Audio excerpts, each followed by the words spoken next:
योद्धा की जिंदगी। छाया का स्वामी। पहाड़ों पर सुबह का उजाला फैल रहा था, लेकिन आरवीर के भीतर अजीब सी भारीपन भरी ठंडक थी। वह ध्यान से उठा तो पाया हवा शांत थी, पर उसकी धड़कन तेज। आज कुछ गलत होने वाला है, उसने धीमे से कहा। वीरांग ने उसकी आंखों में झांका। योद्धा बनने से पहले हार का स्वाद भी चखना पड़ता है। आरवीर कुछ समझ पाता उससे पहले फुस जैसे हवा कट गई।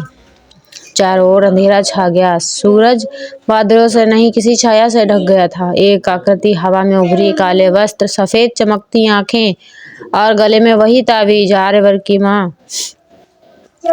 की माँ कांप उठी। ये वही है। वीरांग ने तलवार निकाल ली। पीछे हटो आरवीर, ये कोई साधारण शत्रु नहीं है। वह व्यक्ति मुस्कुराया। मेरा नाम है कालव्रत स्वर सिंह, रक्त का अंतिम संरक्षक। आरवीर आगे बढ़ा। तुम मुझे क्यों देख रहे हो? कालव्रत की आंखें चमकी। क्योंकि तुम अधूरे हो।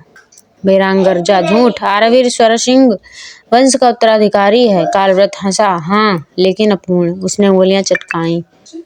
अचानक आरवीर को अपने चारों ओर आवाजें सुनाई देने लगी। चीखें, युद्ध घोष, पिता की पुकार, माँ का रोना। उसने कान ढक लिए। रुको, ये सब क्या है? यह है तुम्हारी चौथी शक्ति, कालव्रत बोला। छाया ध्वनि, जो मन को तोड़ देती है बिना शरीर को छुए। वीरांग ने वार किया, लेकिन उसकी तलवार छाया से आर पार निकल गई। असंभव। कालव्रत ने बस देखा और वीरांग हवा में उछलकर दूर जा गिरा। चाचा, आरवीर चीखा। माँ दौड़ी, लेकिन कालव्रत ने हाथ उठाया और वहीं जड़ हो गई। डरो मत, कालव्रत ने शांत स्वर में कहा। मैं मारने नहीं आया। फिर उसने आरवीर के माथे पर उंगली रख दी। धड़ाम। आरवीर जमीन पर गिर पड़ा। यह उसकी पहली पूर्ण हार थी। उसी समय राजमहल के नीचे बने गुप्त कक्ष में राजा विक्रांत देव बैठे थे। चारों ओर नकाबपोश सेनापति। राजा बोला। कालव्रत जाग चुका है। एक सेनापति कांप गया। महाराज, वह तो देवताओं द्वारा निष्कासित था। राजा की आंखों में क्रूर चमक थी। अगर वह बच्चे के साथ मिल गया तो सिंहासन नहीं बचेगा। उन्होंने मेज पर मुक्का मारा। युद्ध की तैयारी करो, यह सिर्फ विद्रोह नहीं, प्रलय होगा। पहाड़ों पर कालव्रत ने बेहोश आरवीर को देखा। तुम्हारे पिता ने मेरी बात नहीं मानी थी, वह बुदबुदाए और मारे गए। वीरांग ने दर्द से उठते हुए कहा। तुम चाहते क्या हो? कालव्रत ने उत्तर दिया। उसे मैं ले जाऊंगा। छाया ध्वनि को साधने के लिए माँ रो पड़ी। नहीं, मेरा बेटा। कालव्रत रुका। पहली बार उसके चेहरे पर गंभीरता आई। अगर वह मेरे साथ नहीं गया तो अगली बार राजा की सेना आएगी और तब कोई नहीं बचेगा। आरवीर ने धीरे धीरे आंखें खोली। अगर मेरे जाने के खाना दिलाऊंगा भाई, मेरी माँ और गांव सुरक्षित रहेंगे। उसने कांपती आवाज में कहा। तो मैं चलूंगा। आरवीर कालव्रत के साथ अंधेरी घाटी की ओर बढ़ रहा था। पीछे वीरांग और माँ खड़े हैं, आंखों में आंसू, दिल में डर। कालव्रत ने कहा। आज से तुम्हारा प्रशिक्षण नहीं, पुनर्जन्म शुरू होगा। घाटी के भीतर एक फुसफुसाहट आई। स्वर सिंह, रक्त, अब छाया को अपनाओ। आकाश पर बिजली कड़की। छाया का प्रशिक्षण। अंधेरी घाटी में सूरज नहीं उगता था। यहाँ सुबह और रात में फर्क सिर्फ ठंड का होता था। चारों ओर काले पत्थर, टूटे वृक्ष और हवा में गूंजती फुसफुसाहटें। आर्यवीर अकेला खड़ा था। उसके सामने कालव्रत। यह जगह तुम्हें मारेगी नहीं, कालव्रत बोला, लेकिन जो तुम अभी हो उसे जरूर खत्म कर देगी। आर्यवीर ने मुट्ठियां भींच ली। मैं डरना नहीं चाहता, कालव्रत ने ठंडी हंसी हंसी। गलत कहा। तुम्हें डरना सीखना होगा और फिर डर को हथियार बनाना होगा। कालव्रत ने जमीन पर अपने ताबीज से एक चिन्ह बनाया। जैसे ही चिन्ह पूरा हुआ, आवाजें शुरू हो गई। चीखें, रणभूमि की पुकार, टूटती तलवार और सबसे भयानक आरवीर की माँ की आवाज। आरवीर, मुझे छोड़कर मत जाना। आरवीर घुटनों पर गिर पड़ा। बस रुक जाओ, कालव्रत गरजा। नहीं, जब तक तुम भागोगे छाया तुम्हें खाएगी। देखो, उसने उंगली आरवीर के सीने पर रखी। ये आवाजें बाहर नहीं हैं, तुम्हारे भीतर हैं। अचानक आरवीर ने खुद को एक अलग जगह पाया। एक काला मैदान, सामने वही खुद, लेकिन आंखें पूरी तरह काली। मैं तुम्हारा डर हूँ, उस दूसरे आरवीर ने कहा, और मैं तुम्हें कमजोर बनाता हूँ। आरवीर कांप गया। तुम झूठ हो। नहीं छाया। आरवीर मुस्कुराया। मैं वो हूँ जिस दिन तुम भागे थे, जिस दिन तुम रोए थे, जिस दिन तुम हार गए थे। छाया ने तलवार निकाली। अगर मुझे नहीं हराया तो तुम कभी राजा नहीं जीत पाओगे। आरवीर ने तलवार नहीं निकाली। उसने आंखें बंद कर ली। तुम मेरा हिस्सा हो, बोला, और मैं तुमसे भागूंगा नहीं। छाया रुक गई। धीरे धीरे वह धुएं में बदलने लगी। कालव्रत की आवाज गूंजी। यही है छाया ध्वनि का पहला नियम, जिससे स्वीकार कर लिया वह शत्रु नहीं रहता। प्रशिक्षण के बाद कालव्रत घाटी की ऊंचाई पर खड़ा था।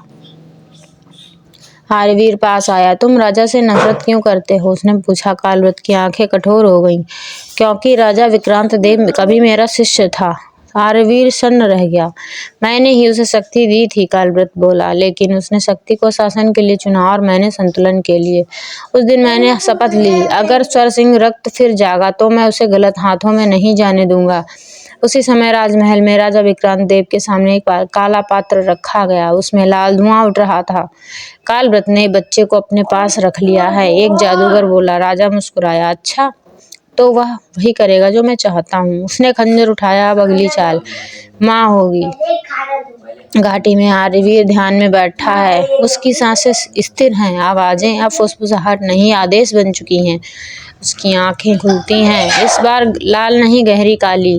कालव्रत पीछे से कहता है, छाया ने तुम्हें स्वीकार कर लिया है आरवीर। अब तुम आधे योद्धा नहीं रहे। दूर कहीं हवा में एक चीख गूंजती है, उसकी माँ की।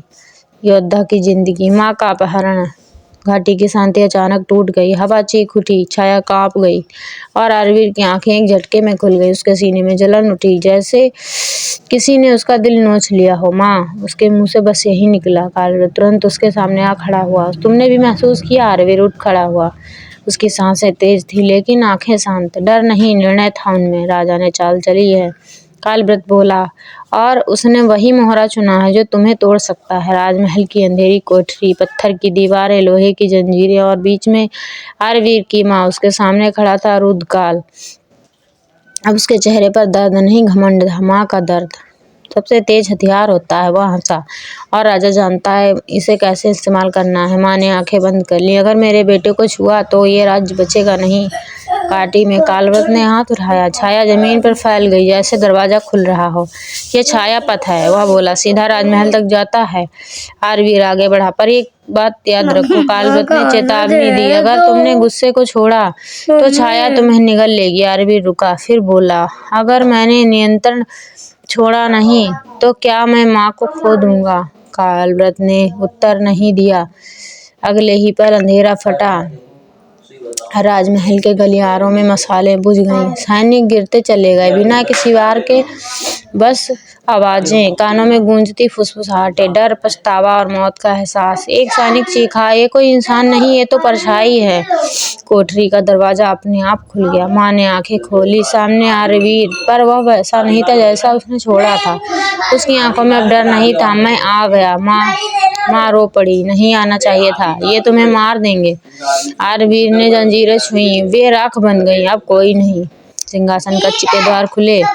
राजा विक्रांत देव खड़ा था, हाथ में वही काला खंजर। तो तुम आ ही गए?